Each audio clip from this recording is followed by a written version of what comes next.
فأعوذ بالله من الشيطان الرجيم من همزه ونفخه ونفثه.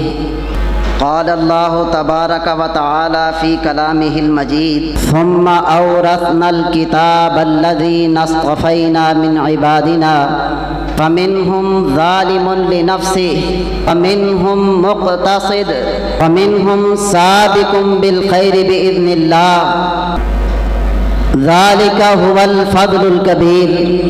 محترم سامعین حضرات، آپ احباب جانتے ہیں ہمارے ملک پاکستان میں رجب کا مہینہ تمام جامعات میں تعلیمی سال کا آخری مہینہ ہوتا ہے، جس میں خصوصی اہتمام کے ساتھ تقاریب بخاری کا انعقاد ممکن بنایا جاتا ہے.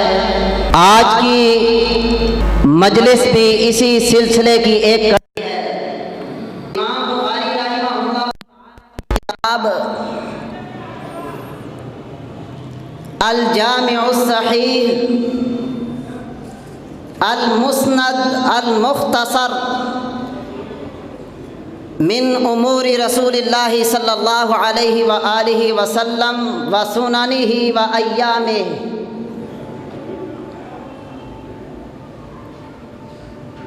یہ بات رود روشن کی طرح واضح ہے کہ زمانہ تالیف سے لے کر امام بخاری رحمہ اللہ تعالیٰ کی کتاب صحیح البخاری کا یہ امتیاز ہے کہ تمام اہل علم کا اس بات پر اجماع اور اتفاق ہے کہ امام بخاری رحمہ اللہ کی کتاب اصح الکتب بعد کتاب اللہ ہے. اور آج کی یہ مجلس خاص طور پر اس بات کا اعلامیہ ہے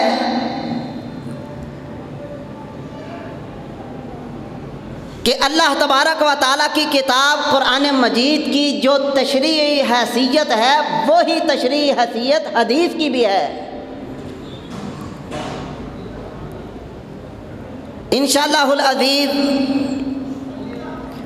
آپ حجیت حدیث کے حوالے سے، محدثین کی خدمات کے حوالے سے اور صحیح البخاری کی آخری حدیث پر درس سماعت فرمائیں گے. اللہ تبارک و تعالیٰ میرے اساتذہ کو، میرے رفقاء کو صحت و عافیت، تندرستی، ایمان اور صالح اعمال والی زندگی عطا فرمائے. آپ کے علم میں ہے کہ گزشتہ سے پیوستہ کئی سالوں سے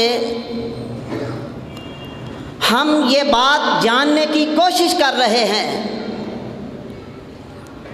کیونکہ یہ میری ڈیوٹی لگائی گئی کہ سیرت و فقاہت امام بخاری رحمہ اللہ کو بیان کرنا ہے.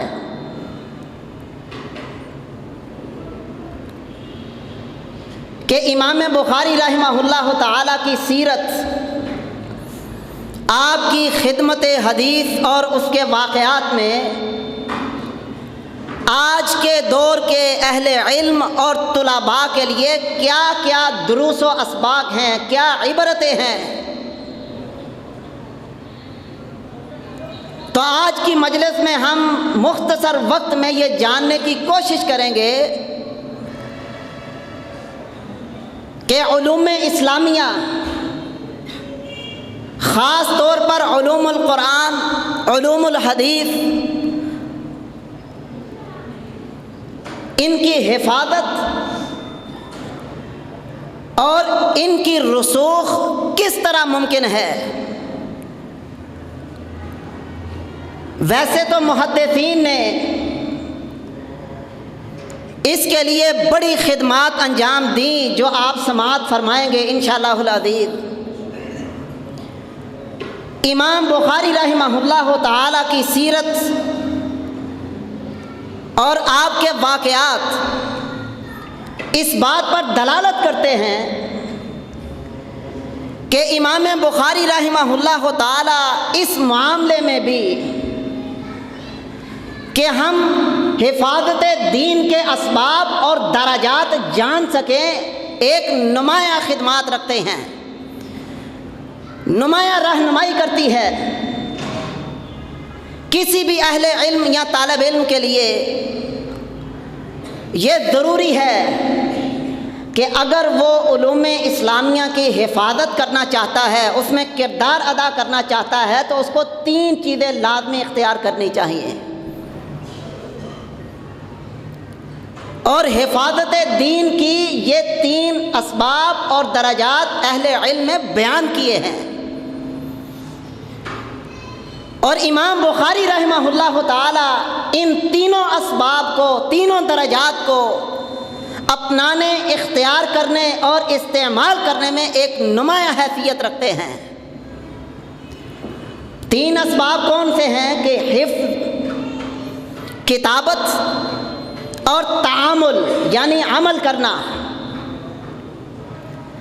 اگر ہم امام بخاری رحمہ اللہ تعالیٰ کی سیرت کا مطالعہ کرتے ہیں تو ہمیں اس بات کا اندازہ ہوتا ہے کہ امام بخاری رحمہ اللہ تعالیٰ نے ان تینوں اسباب کو کس انداز سے اپنا کر حفاظت دین کے لیے نمایاں خدمات انجام دی۔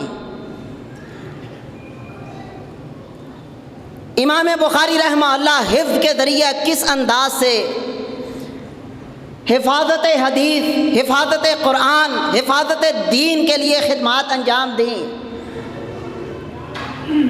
محمد بن ابی حاتم براق بیان کرتے ہیں کہ حاشد بن اسماعیل اور ان کے جو رفیق سفر تھے بیان کرتے ہیں کہ امام بخاری رحمہ اللہ تعالی ہمارے ساتھ بصرہ کے مشائخ کے پاس علم حدیث حاصل کرنے کے لیے جایا کرتے تھے۔ عمر چھوٹی تھی لیکن لا یکتب، استاد حدیث سناتا ہے، پڑھاتا ہے، لیکن امام بخاری رحمہ اللہ لکھا نہیں کرتے تھے، ہم لکھ لیتے تھے۔ ہم نے امام بخاری رحمہ اللہ کو کہا کہ آپ پڑھتے ہیں، لکھتے نہیں، کرتے کیا ہیں؟ 16 دن گزر گئے۔ امام بخاری رحمہ اللہ نے کہا کہ انکما قد اکثرتما علی والححتما فاعرضا علی ما کتبتما، کہا تم مجھے بار بار یہ پوچھتے رہے، یہ یاد کراتے رہے کہ تم حدیث لکھتے کیوں نہیں؟